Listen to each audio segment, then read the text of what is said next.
Hello, hello, hello, hello, hello. Hello, hello, hello.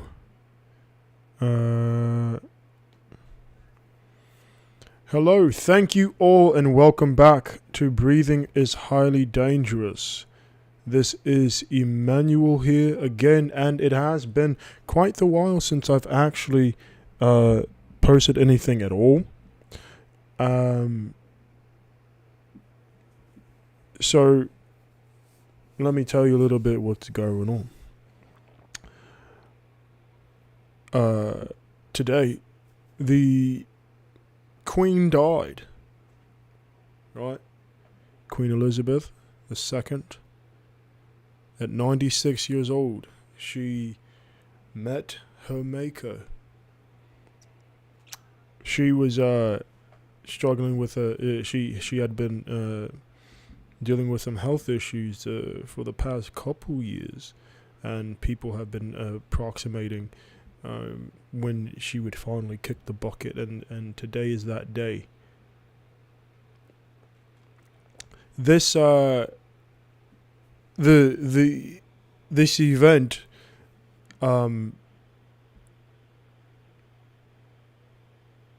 is something I've been thinking about. Not the Queen in particular, but a family matriarch. Recently, I had the chance to speak with.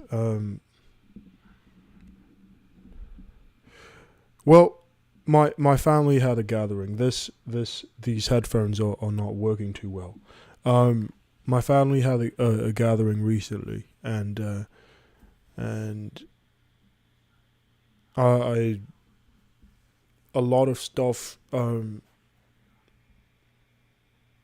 that I had,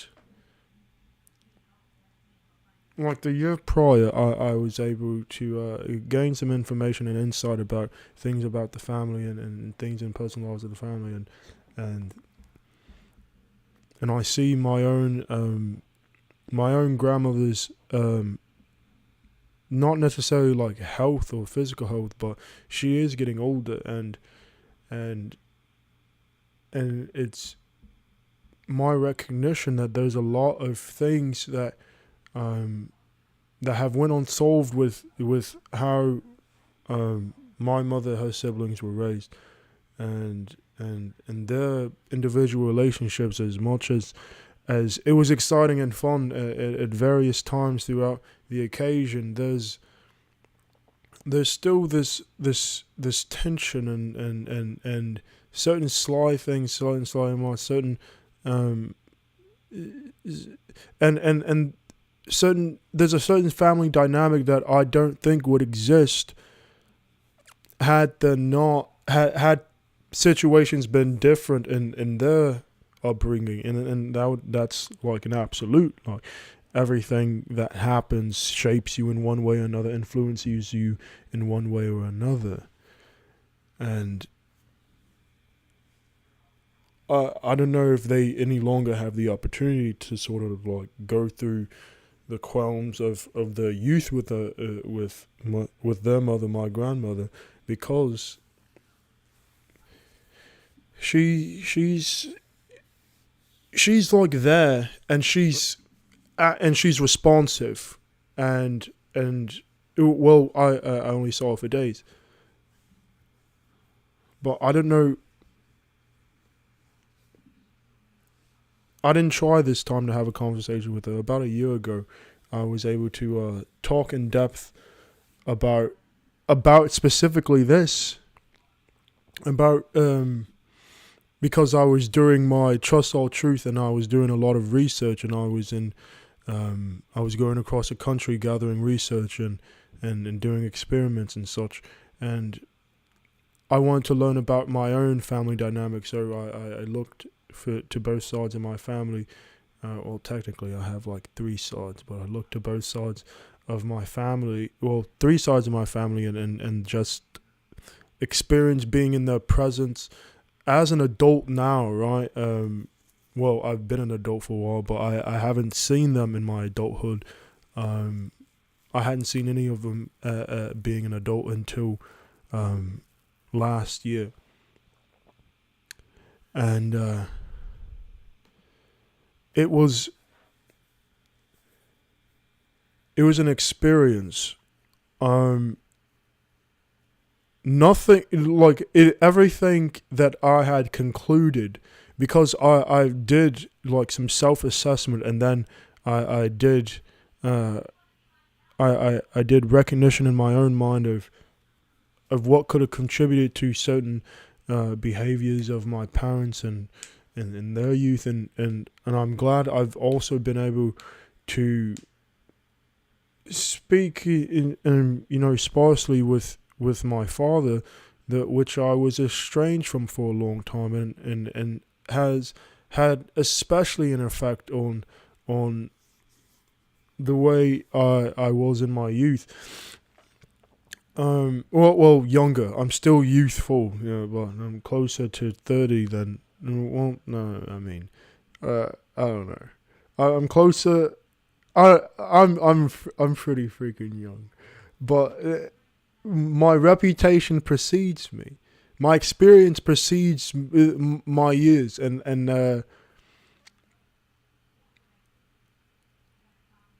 that's something that they wisened up to a little bit, because when I was a child, a literal child, like under the age of 10, I still had this sort of same positioning of challenging authority, but at that point it's only considered disrespect. It's not considered, hey, this guy knows what's up. He's not taking crap for nobody. He knows this guy's standing up. No, as a child you're considered disobedient, rebellious, and you get consequences for doing such, going against the authority. And even my grandmother, when I was young, I didn't do things that I didn't understand. Well, I fought against doing things I didn't understand, that I couldn't calculate. As a child, this is something classic throughout the black community. You don't get explanations. You do it because I said so. You do it unless you want to get hit. If you don't do it right, you probably get hit. Right? And you talk back, you get hit. Any of these things. So any challenge was met with retaliation rather than education, right? As a child, and I grew up experiencing that, even as a teenager, right? However, understanding my own control of my own life and how ultimately my decisions will affect my life. Like, these are things that were intrinsic to me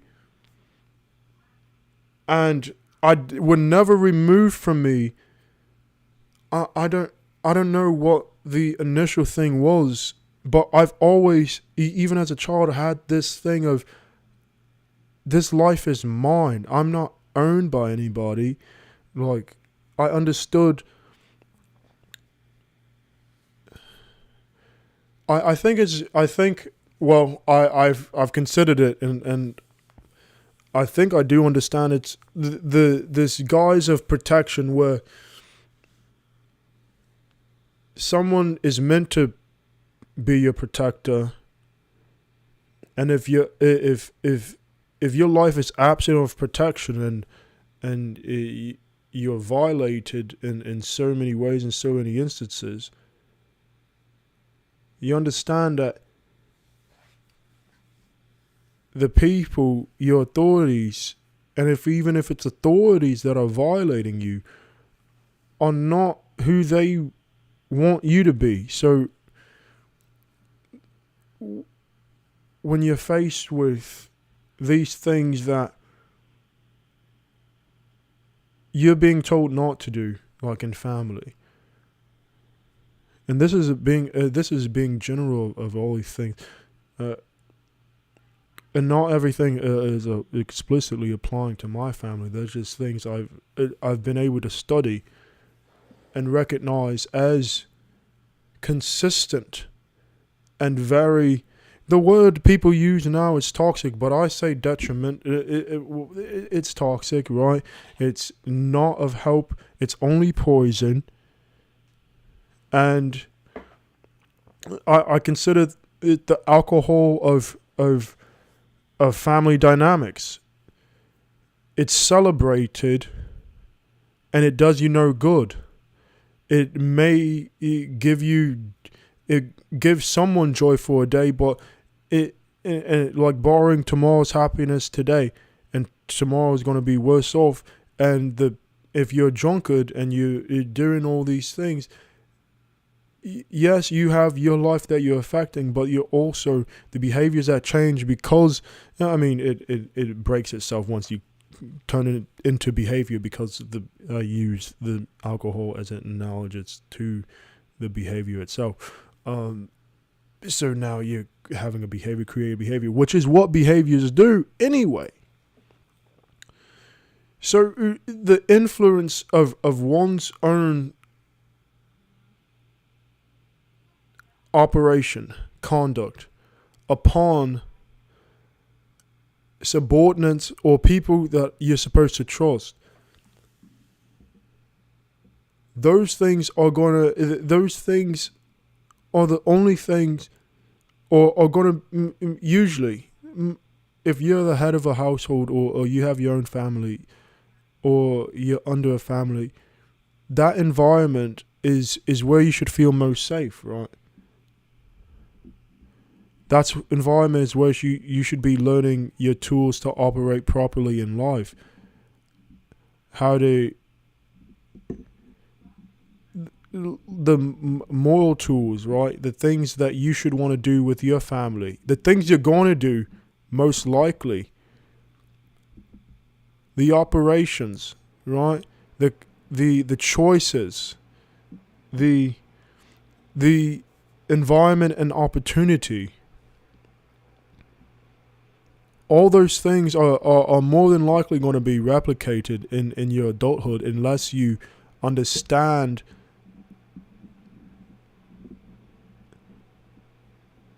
the results, right?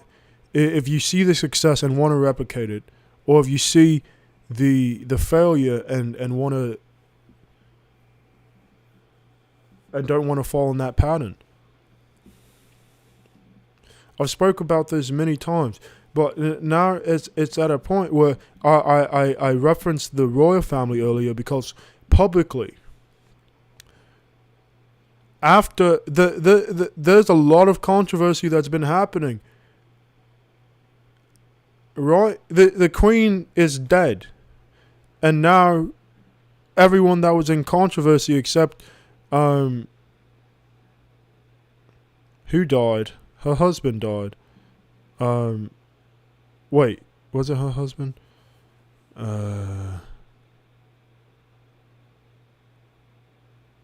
Yeah. I'm sorry, I don't keep up with the family anymore. But the Queen died, right? And her family's been having these immense controversies very recently. Like, Prince Philip, my bad. He wasn't even the king. I blanked. With her son, right, Prince Andrew, having been on the island with Epstein, having all these controversies come, they had to deal with that, right? He has to deal with that. He has to face the consequences of those things. Is he going to face any? Doubtful. Very powerful. And then we have the Meghan Markle and and Harry situation, Prince Harry situation. Her coming out about all these things, which are mostly untrue, provably untrue. And Harry's following in suit because he loves this girl, but she's publicly defaming his family, and the country of England and the tabloids, which I don't necessarily agree with the tabloids or the media or the press like that, but the English press are known to be very tough and critical. But they've also been known to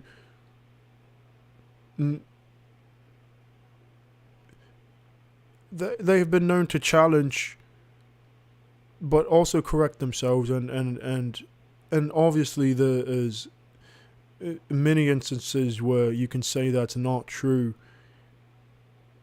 And I'm speaking in general terms, and I mean, maybe I could just take that comment back because it's media. I mean, everyone has their bias. Whatever story will sell, will sell.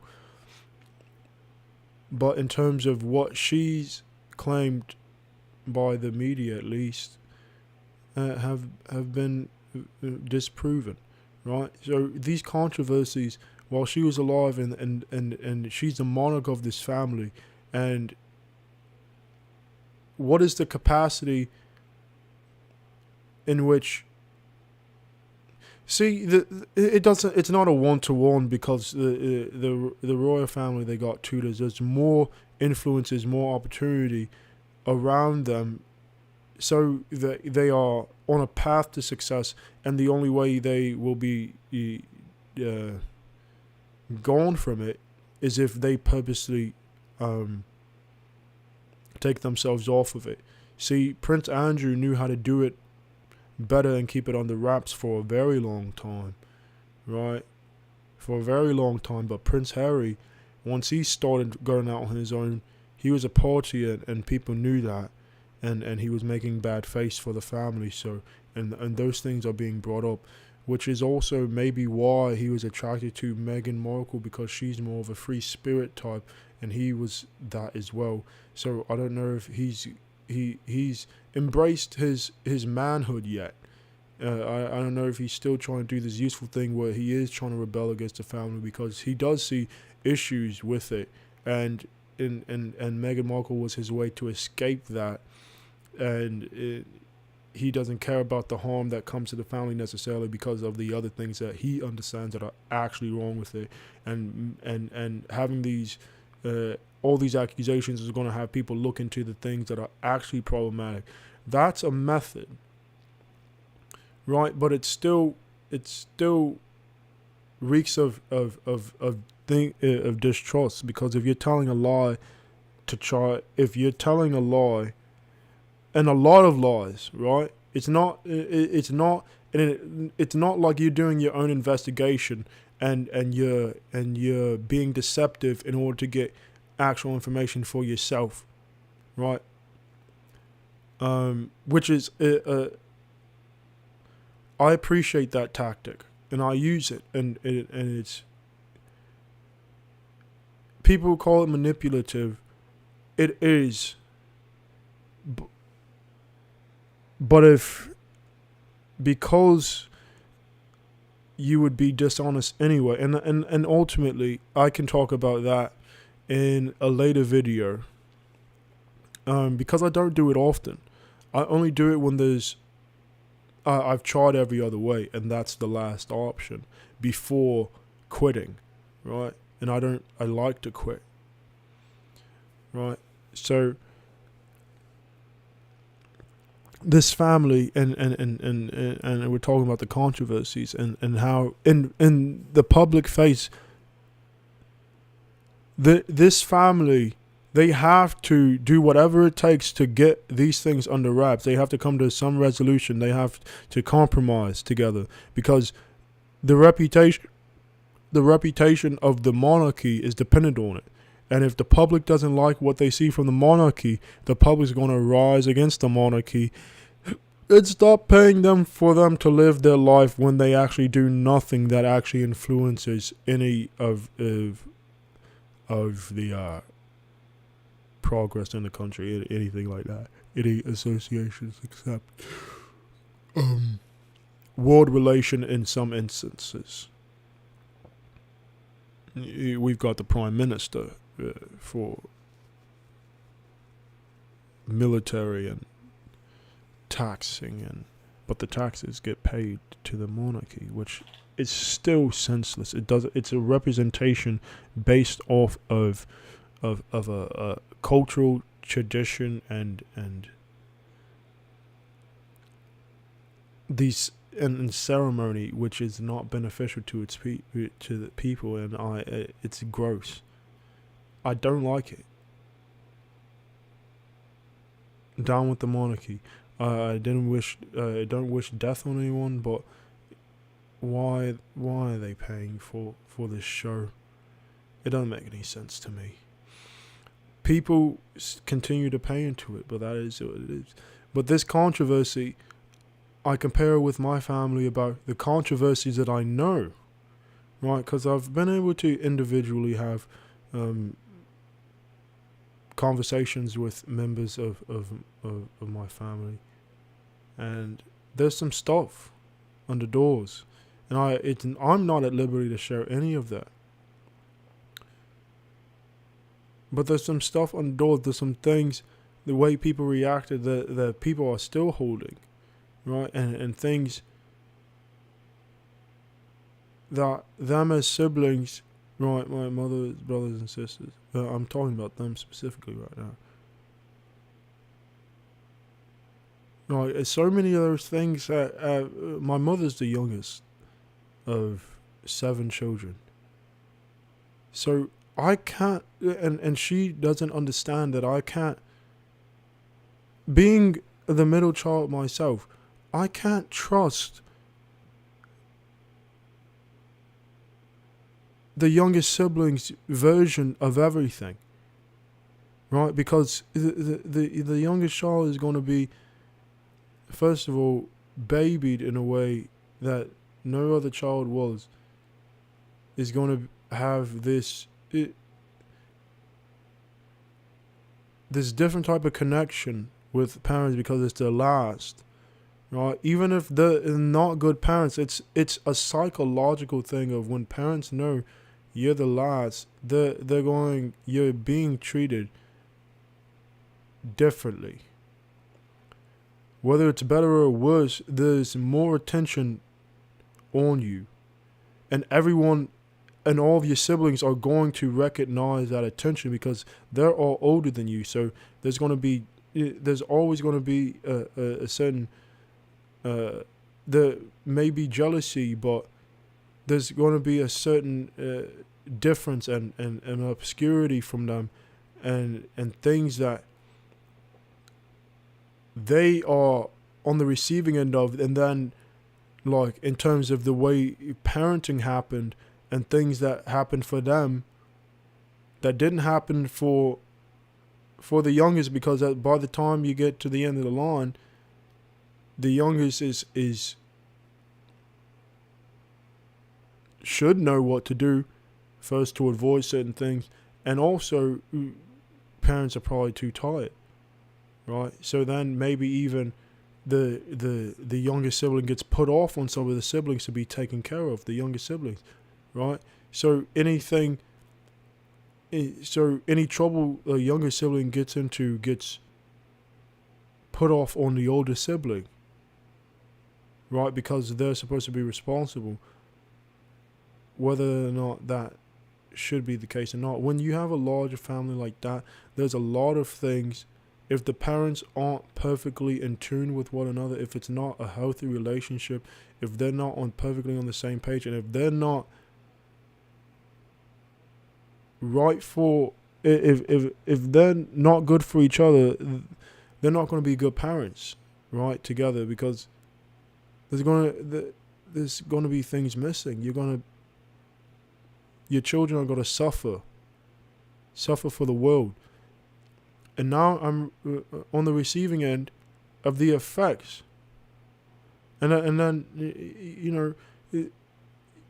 it's in a consideration that even then, during the time period,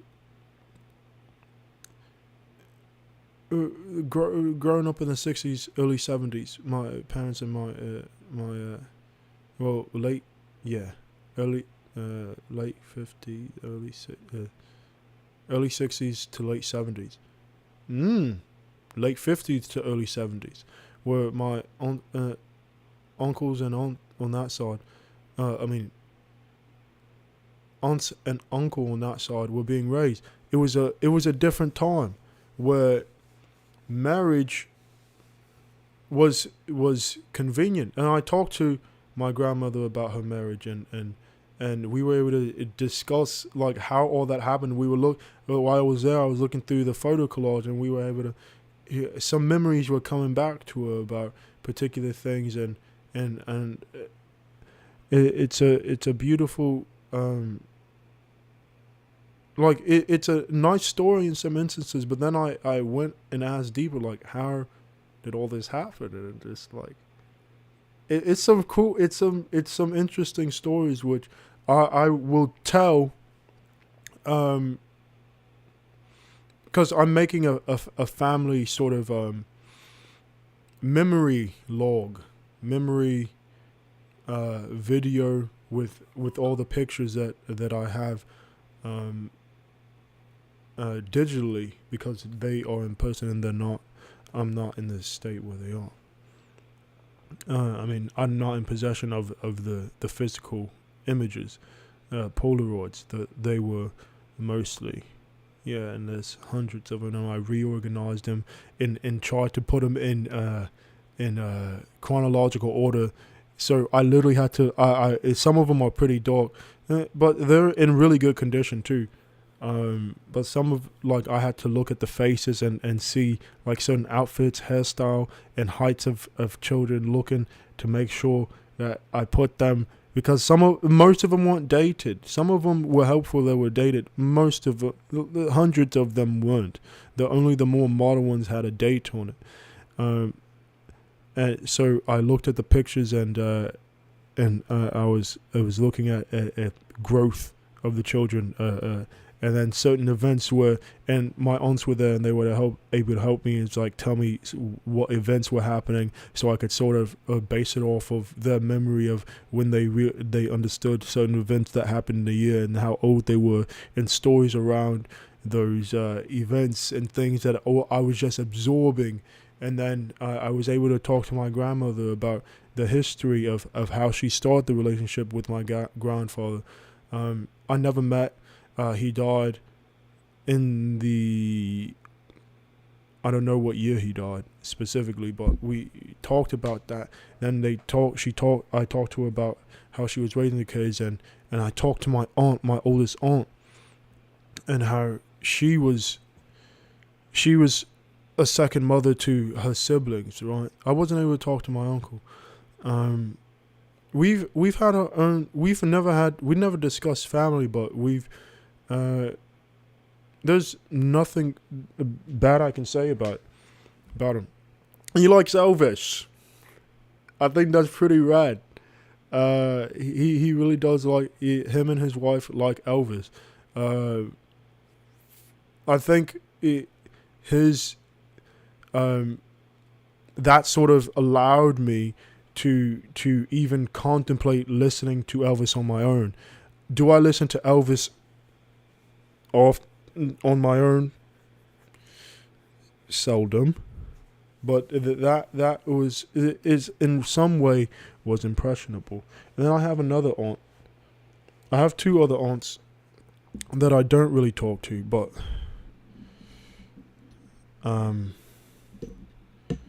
I have two other aunts that I don't really talk to. First, because of strained relationships with my own mother and her siblings, so it's like I don't know anything about them, and my mother doesn't really know anything about you because, or where you are currently, because of yours history, right? And whatever you or she, whatever they feel towards each other, or whether it's one-sided or whatever, right?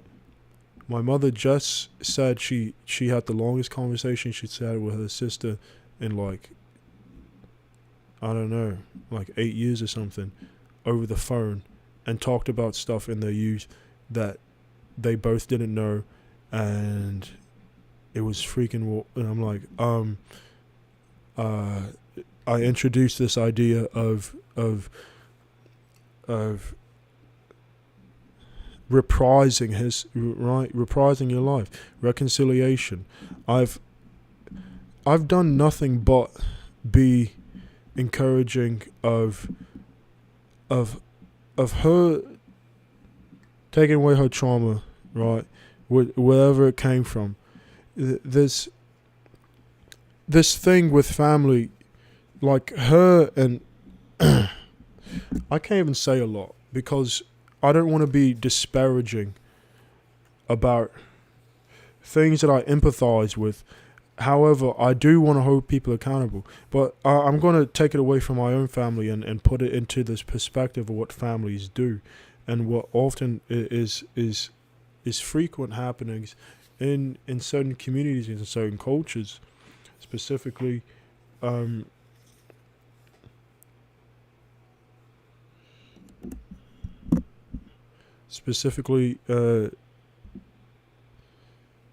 cultures raised without proper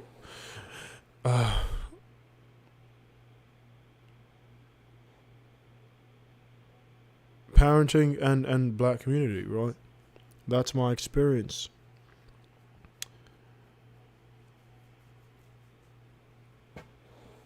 There comes a point in time where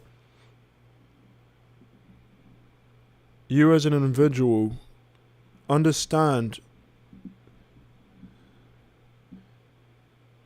your contribution to your own life, right? You become responsible when your mind tells you, okay, if this happens, when you understand risk and reward, you understand reward and punishment. I mean, consequence and when you understand consequences of your actions, that is a realization, that is an awareness that once that is available to your conscience of consequences, you are now responsible, right? For a lot more than you were before you knew there was a consequence to your actions.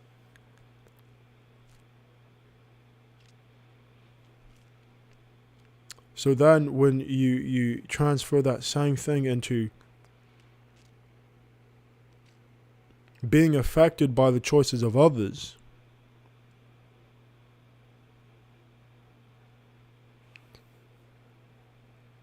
and you understand how you don't want to, or you understand the feeling of being violated, right? Physically, emotionally, in these ways, and you understand the pain that comes with that, the turmoil, the long lasting effect that it's had over your life. Would it not make sense that you don't want to replicate it? In a rational sense, no one's going to disagree with that. But how many people actually put into work and into place these actions that are going to make it preventable for you to repeat actions? That the only actions you're familiar with, the only things that the methods in which you use to get over at the time, right? Your instinct, right?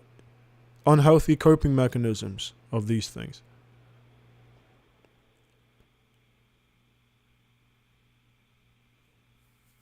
Because these things happened, or is an understanding, like, and I'm considering when these things happen in your youth before you're responsible for anything, responsible for as much, and the violation is not of your own incompetence, but of someone else's choice to negatively impact your life, wherever their mind was. Right?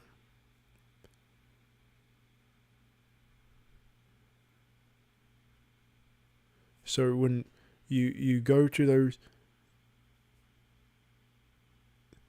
you're in that place, and you know that it shouldn't be this way, because you should have protection, right? There should be someone there to prevent violation from happening to a child. There should have been someone there. Someone is relieving themselves of responsibility to you, that you are entitled to protection by virtue of being born into this world by no choice. You are entitled to the protection of the people that brought you into this world. You are entitled to the protection of people that accept guardianship over you.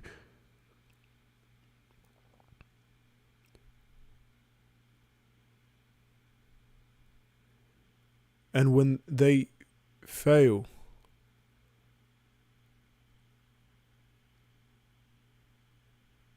do they know right away? What is their response? Their initial response, do they blame you?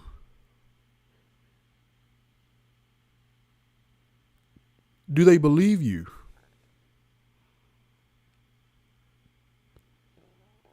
Are you communicating it well? Some people can't. Did they do anything to make the situation better? What did they do?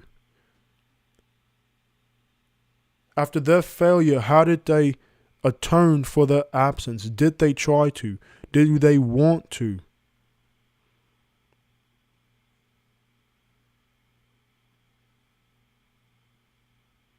During this time period in the black community, parents don't admit fault. They blame everything on you. You get hurt in any way, what were you doing there?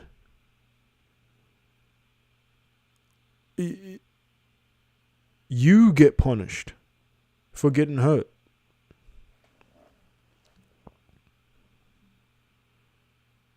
Right? And as much as these things are hyperbolized in pop culture, with like Everybody Hates Chris and My Wife and Kids, I don't know any, Bernie Mac,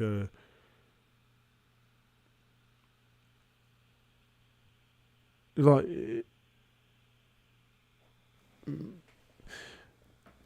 other shows. I mean, those are interesting takes on.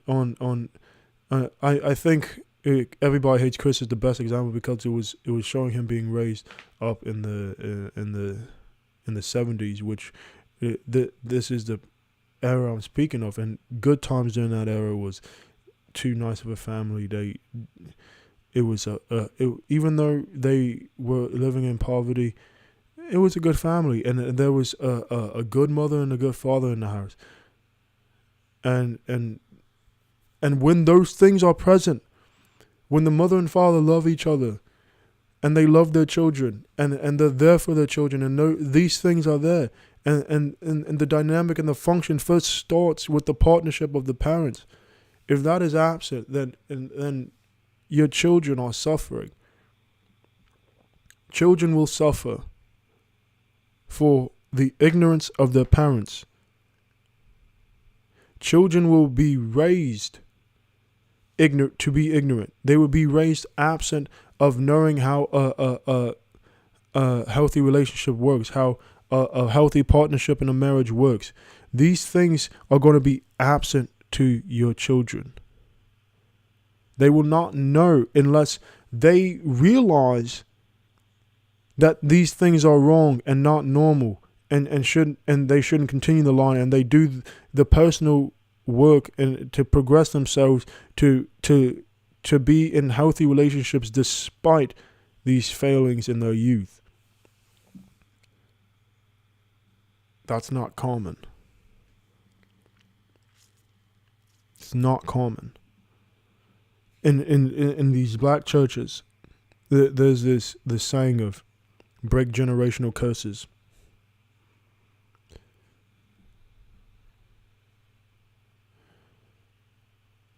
And you usually hear that from unwed single mothers with children.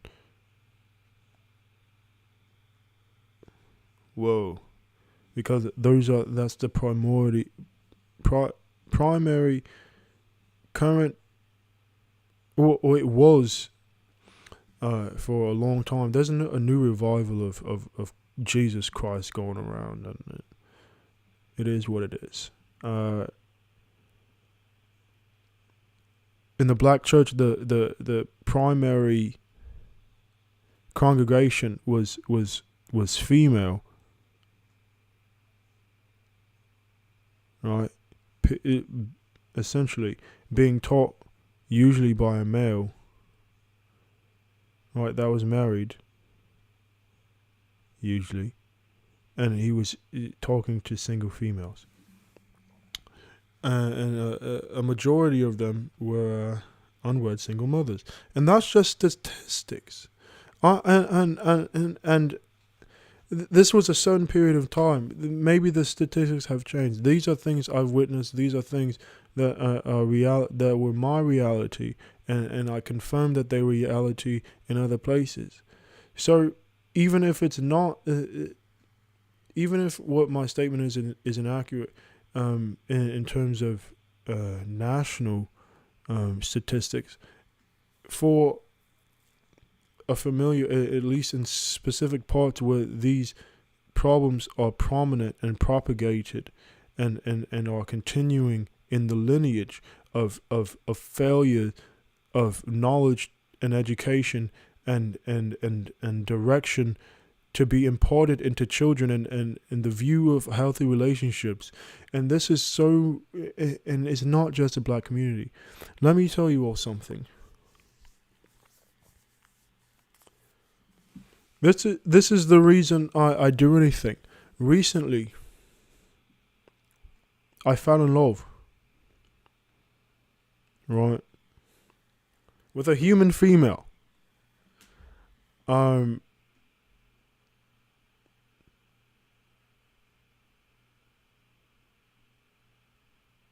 And this was the first relationship, and before, and I made a few mistakes, nothing that can't be recovered from. But at this point in time, the rate of recovery is not anything that it should be, and I cannot do anything about it. And there is extremely volatile situation going on that I have not been able to make, and that is not knowledge to this person, because of my understanding of a very, very similar upbringing. And in some ways, the origin, like the more pivotal parts of youth were worse, right? In terms of parental relationship, right? This woman I fell in love with, I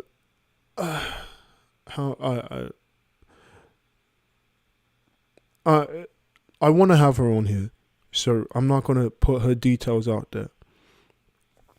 But because it's not my story to share, but we very similar upbringings, and so throughout time, my understanding and knowledge, and then of how these family dynamics absent of family dynamics, absence of protection, the things that she suffered through in her life, and the choices she's made subsequently after, consequence was known to her, after consciousness of consequence was known to her. You can't. There was decisions made, and there was consequences for these things, and now there's an effect that's having on her life, and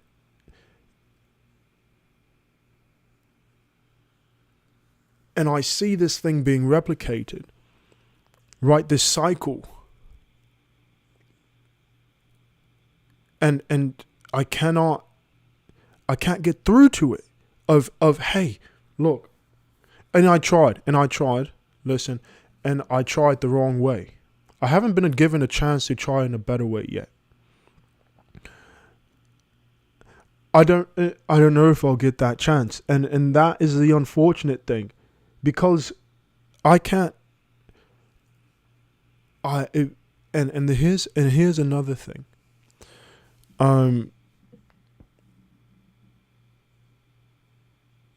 I can't get in too much detail because I'm still working on it. So I don't want to. I want to be able to express everything in the solutions, or how everything, everything exactly what I did after I know it's if it's reparable or not. I know it's reparable. It has to be a two-way street. But the thing about it is, not only has her life affected her, right? My life and is affecting her, and I see that these things in her life and these absences of protection have contributed to the way she thinks about life, the way she operates in life. This is all women. This is everyone, by the way, right? This is not exclusive to her. This is everyone, and the influence. The pattern repeating the pattern's not breaking. She's following the pattern, even though, and this is my consideration, is I've been through the similar situation, right? But I'm conscious enough to know that's not something I want to replicate, and I've done all this work to make sure I don't replicate these things, right? Because of the way I was affected by someone being affected by someone being affected, right? All this consistent line, and I am not living with that, right? I will not have my children subjected. Like, I fell in love. I wanted to have children with this person. I wanted. This was the person, right? And in this person I introduced to my family. I'd never done that. Never done that with any of my other relationships. Not because I didn't admire and enjoy the relationships I was in. It's that I did not feel it was time already or anything like that. But at this point, I introduced this person to my family. There was a lot of circumstance around introducing my person to this family, and in my original and the reason. There's reasons I did not introduce anyone else to, other than not being ready, not thinking I was going to be with this person forever. Even though I consider that with that relationship, can I, or those are always considerations that go through my mind. But I don't know until I know, right? And I found out that I knew with this particular individual, but I didn't know at the time, right? So before I knew that. Like that I was enthralled completely. I made a decision to trust my own family, right? With understanding all the sensitivities going around this stuff. And I made a decision to trust them.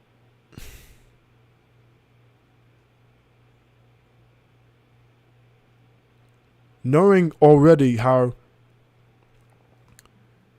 their lives are still being affected by an affect of incompatibility and failure, and never seeing a healthy, flourishing relationship. So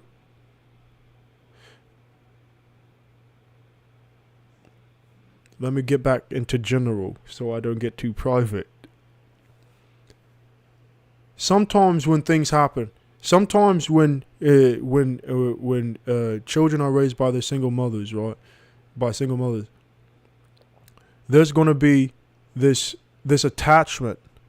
Like mothers, single mothers specifically, sometimes have an overzealous attachment to the sons, where they become the husband, and both the son and the mother are very, very close, right? Like immensely close, and she wants to protect him with all her might, because she's just like, oh, like, you're not going to mess with my son, like you're not going to have that around here, right? And then usually there's turmoil with the daughters at a certain point, where they conflict because it's like they're in competition with each other.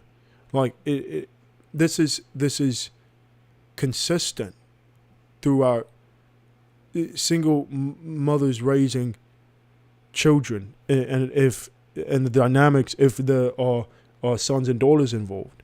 That's the most consistent thing. And there's varying degrees of how these relationships present themselves. But ultimately, in those things,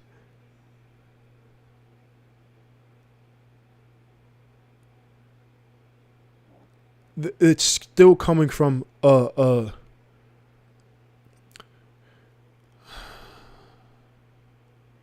I won't say it's absent of love, but it's coming from a place of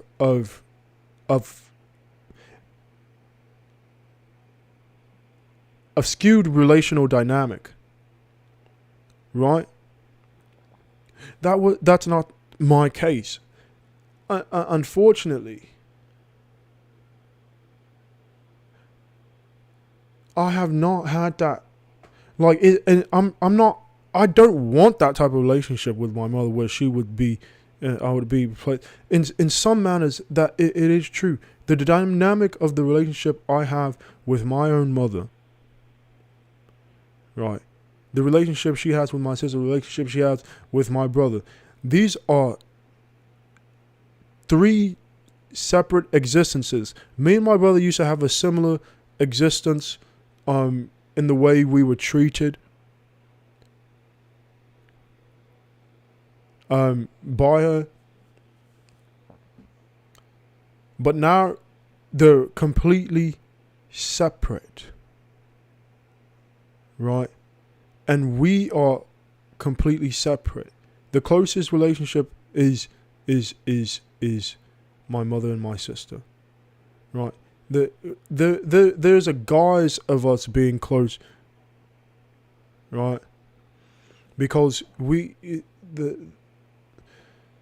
and I wish, I mean, there's so much history with this thing, but ultimately there was trust unearned, given, and mishandled the hell out of, essentially, right? Making a new effect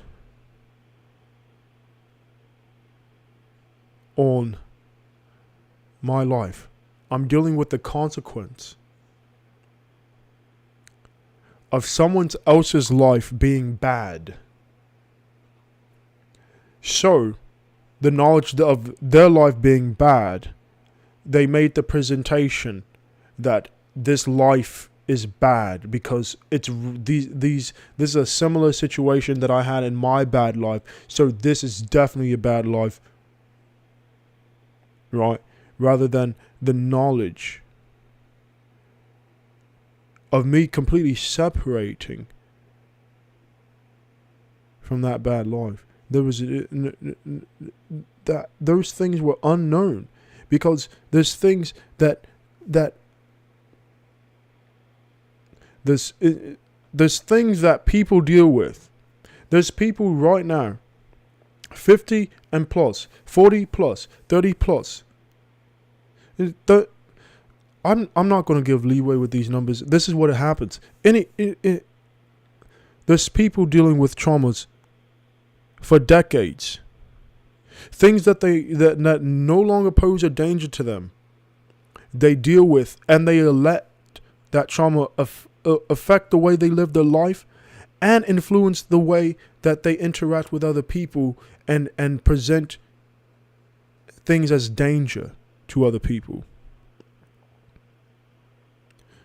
This happens so often where people are pushing other people to live in fear of something that is no longer something that is not even a threat. Right?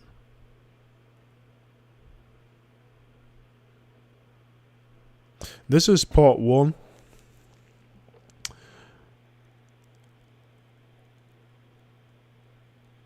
This is, people are not gonna this family thing. I'm about to bust it open. Not my family, but families in general.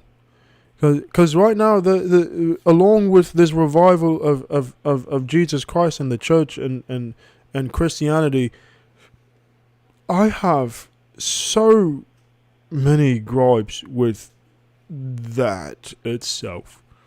The church, the revival, this new religion, right? They're rebranding Christianity to be all-inclusive and non-judgmental, right? I'm not even a Christian. I'm a Gnostic, essentially. Not agnostic, I'm Gnostic. I believe in God. I don't participate in religion. And anything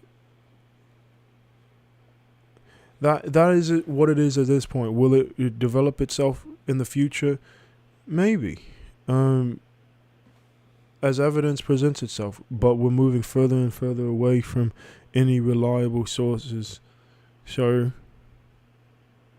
I am fine with understanding God exists, and I'll live with that, and doing no harm, right?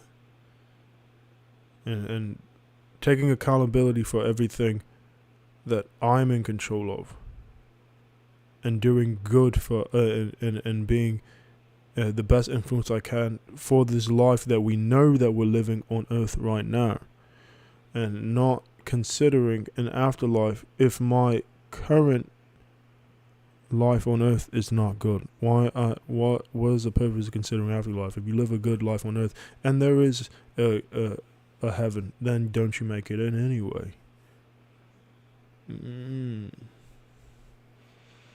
I'm not rejecting things that there's no evidence for. I'm not also not going to accept things there is no evidence for. Right? So we'll see, man. Love is a trip. It made me act wild. Well, it didn't make me act anyway. It when I saw it fleeting, right? It felt like I was drowning, and I knew, and I didn't see. I know about love, right? I don't know about being in love. I've never seen it, right? I never read a book about it. Don't care to. I'm not a Nicholas Sparknell. I never had that presentation. I never was prepared for I've heard songs, right? You don't understand how many songs of the 60s, 50s, 70s, some 80s that I'm just now listening to. Again, I'm like, oh my gosh, they were teaching me the whole time. But I never actually had something physically to see, like, hey, this is what this is. Like, and it was being made whole, right? We were in the process of getting things figured out for the future. We already talked about an entire future, right? Decades, right? But there was some very, very, very pressing issues that needed to be resolved first, and I was on a different timeline, right? And I'm the man, right? Trying to like solve issues, solve the problem, right? And it gets overwhelming solving a bunch of freaking problems because I'm a different type of person anyway. Like there's a man, and then there's an overactive man, and a high achieving man, and a man that doesn't know when to quit, or doesn't quit, right?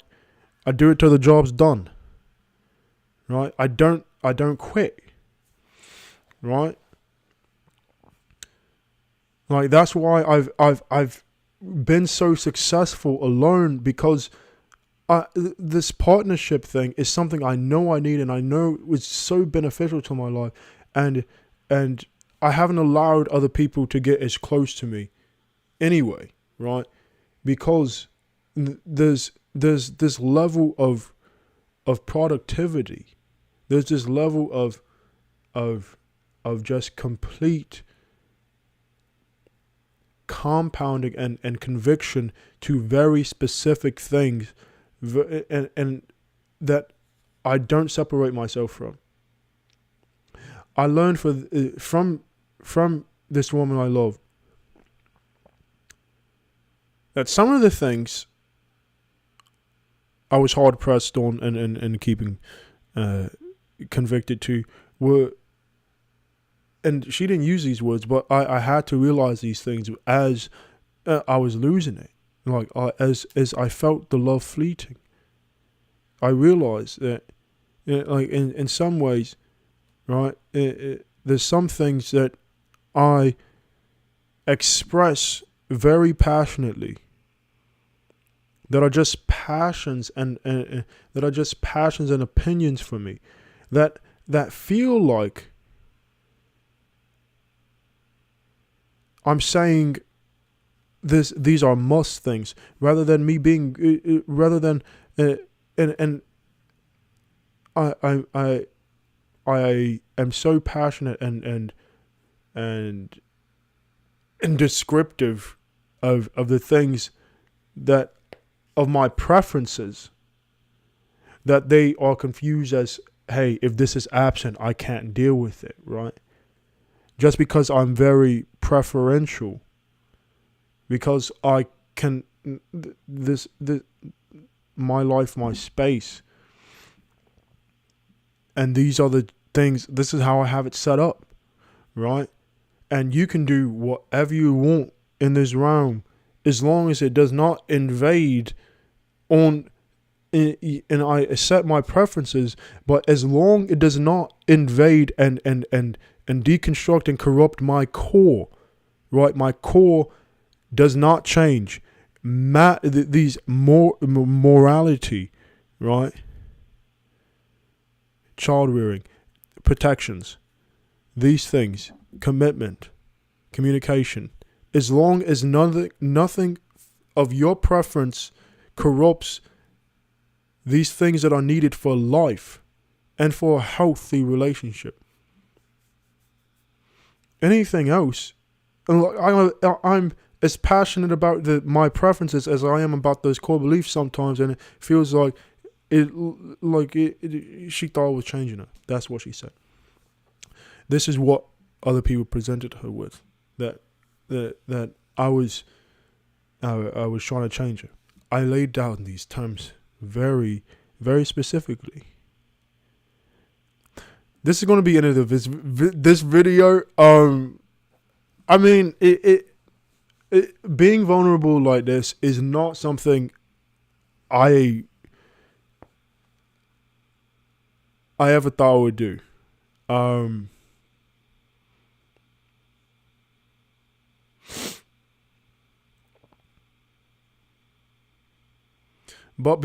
But because it may help, I was actually suggested to do this years ago. Guess by who? My own mother.